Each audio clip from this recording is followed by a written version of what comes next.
বর্তমানে সংযুক্ত আরব আমিরাতে প্রবাসে কর্মরত বাংলাদেশিদের অবস্থা খুবই ভয়াবহ এবং দুর্বিষহ অবস্থার মধ্যে পড়ে আছে এবং সংযুক্ত আরব আমিরাতে বাংলাদেশি কর্মীর সংখ্যা ৫ থেকে ৬ লক্ষ এবং এখানে আমরা বিভিন্ন সেক্টরে বিভিন্ন সাইটে বা ব্যবসা বাণিজ্য সহ সকল প্রকার বিভিন্ন সেক্টরে আমরা ছড়িয়ে ছিটিয়ে আছি এবং আমাদের অবস্থা বর্তমানে খুবই করুণ। কারণ হলো আমাদের জন্য সকল প্রকারের ভিসা বন্ধ আছে। Investor visa, partnership visa, free visa, labour visa, event যারা সংযুক্ত আরব আমিরাতে ভিতরে আমরা যারা আছি অবস্থান করতেছি, আমাদের ট্রান্সফার ভিসাটাও বর্তমানে বন্ধ আছে। অর্থাৎ আমরা একটা কোম্পানিতে কাজ পেয়েছি, আমরা চাইলে যেতে পারছি না, আমাদের ভিসা ইস্যু হচ্ছে না। এবং এইভাবে যদি আমাদের এই অবস্থা যদি কন্টিনিউ চলতে থাকে তাহলে ৫ থেকে ৬ লক্ষ প্রবাসীর অবস্থা খুবই খারাপ হবে। কারণ হলো অনেকের ভিসা শেষ হয়ে যাচ্ছে, অনেকে অবৈধ হয়ে যাচ্ছে, ভিসা রিনিউ করছে না এবং অনেকে চাচ্ছে ভিসা রিনিউ করবে কিন্তু রিনিউ হচ্ছে না। দেখা গেছে যে যেই কোম্পানিতে ভিসা লাগানো আছে সেই কোম্পানি তার লাইসেন্স রিনিউ করতে পারে নাই। সো সেই ক্ষেত্রে এই ব্যক্তিটা আর লাইসেন্স অন্য কোম্পানিতে ভিসা লাগাতে পারছে না, কারণ কি ট্রান্সফার ভিসা ইস্যু হচ্ছে না। সো আমাদের জন্য খুবই খারাপ অবস্থা, খুবই দুর্বিষহ অবস্থা এবং সামনে আরো ঘটতে যাচ্ছে যদি কন্টিনিউ এইভাবে চলতে থাকে, আমাদের যদি এই সমস্যার কোনো সমাধান না হয়। তাই আমরা প্রবাসীদের পক্ষ থেকে, আমি দুবাই থেকে, আমি প্রবাসের অবস্থানরত সকল কর্মীদের পক্ষ থেকে বর্তমান সরকারকে রিকোয়েস্ট করব, দৃষ্টি আকর্ষণ করব, আপনি সরাসরি এসে বা আপনাদের প্রতিনিধি প্রেরণ করে সংযুক্ত আরব আমিরাতে এখানে পলিটিক্যালি ভাবে বা আপনারা সরাসরি কূটনৈতিক সম্পর্ক বজায় রাখুন, চালু করুন যেন আমাদের এই সমস্যাটার সমাধান হয়। অন্যথায় আমাদের এই ৫ থেকে ৬ লক্ষ প্রবাসীদের অবস্থা খুবই খারাপ হবে, তারা দেশে চলে যাবে।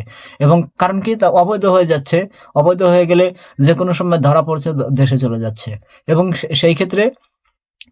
সেই ক্ষেত্রে দেশে গেলে বেকারত্বের সংখ্যা আরো বাড়বে, মানসিকভাবে ভারসাম্যহীন হয়ে পড়বে, পরিবারের বিভিন্ন টেনশনে মানুষ কিন্তু আত্মহননের পথও বেছে নিতে পারে।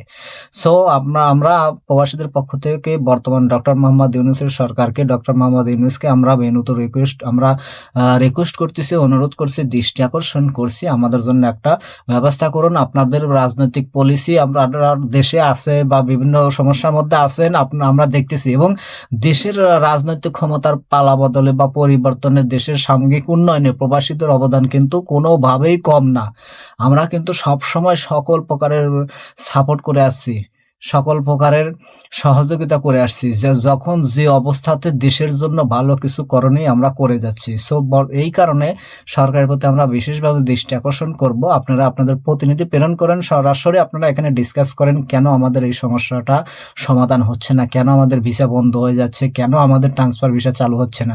ফর এক্সাম্পল, আমরা এখন বর্তমানে কিন্তু অনেক কাজের সুযোগ আছে, কারণ ভিসা বন্ধ আছে, বিভিন্ন দেশের ভিসাই বন্ধ আছে। সেই ক্ষেত্রে বিভিন্ন কাজের সুযোগ পাচ্ছি আমরা, কিন্তু আমরা ভিসা ইস্যু করতে পারছি না, আমরা ভিসা লাগাতে পারছি না। বর্তমানে আমরা নর্মাল একটা কোম্পানিতে কাজ করছি বা অনেকে নর্মাল কোম্পানিতে স্বল্প পরিমাণ স্যালারিতে কাজ করছে, কিন্তু এখন বর্তমানে ভালো সুযোগ এসেছে, যেহেতু কর্মীর সংখ্যা কম, ভালো ভালো কোম্পানিতে ভালো স্যালারিতে কাজের সুযোগ আছে, কিন্তু আমরা পারছি না, আমরা যেতে পারছি না, আমরা ভিসা লাগাতে পারছি না এবং অনেকেই অবৈধ হয়ে আসছে, অনেকে অবৈধ হয়ে যাচ্ছে। আমার জানা মতে আমাদের অনেক ভাই বেরাদারই আছে, ভিসা লাগাতে পারছে না, ভিসা ইস্যু হচ্ছে না। তো সেই ক্ষেত্রে অবৈধ হয়ে গেছে, অলরেডি হয়ে গেছে, যে কোনো মুহূর্তে তাদের যদি পুলিশ সিআইডি ধরে তাহলে দেশে চলে যেতে হবে। তো সেই ক্ষেত্রে দেশের অবস্থা কিন্তু দিন দিন খারাপ যাবে, এমনিতেই দেশের অর্থনৈতিক অবস্থা কিন্তু খারাপ রাজনৈতিক পালাবদলের কারণে। সো এইভাবে যদি কন্টিনিউ করতে থাকে বা চলতে থাকে আমাদের অবস্থা আরো ভয়াবহ হবে। সো বর্তমান সরকারের প্রতি আমরা দৃষ্টি আকর্ষণ করব সংযুক্ত আরব আমিরাত থেকে, আপনারা সরাসরি এখানে এসে, এবং আমরা বিশ্বাস করি ডক্টর মোহাম্মদ ইউনূস যদি সরাসরি কোনো একটা পদক্ষেপ গ্রহণ করে পৃথিবীর যে কোনো প্রান্তে সেটা অ্যাকসেপ্টেবল। কারণ এই ব্যক্তিটা এমন একটা ব্যক্তি যেখানেই যাবে তার পজিশনটা সবসময় সুন্দর এবং নিট অ্যান্ড ক্লিন আছে। সো আমরা আশা করবো এই সমস্যাটা খুব দ্রুত সমাধান হোক এবং আমরা এখানে ভালো কিছু করি, কর্ম করি, ফ্যামিলিকে সাপোর্ট করি, দেশের উন্নয়নের জন্য আমরা রেমিটেন্স যোদ্ধা হিসেবে অগ্রণী ভূমিকা পালন করি। ধন্যবাদ সবাইকে সাথে থাকার জন্য।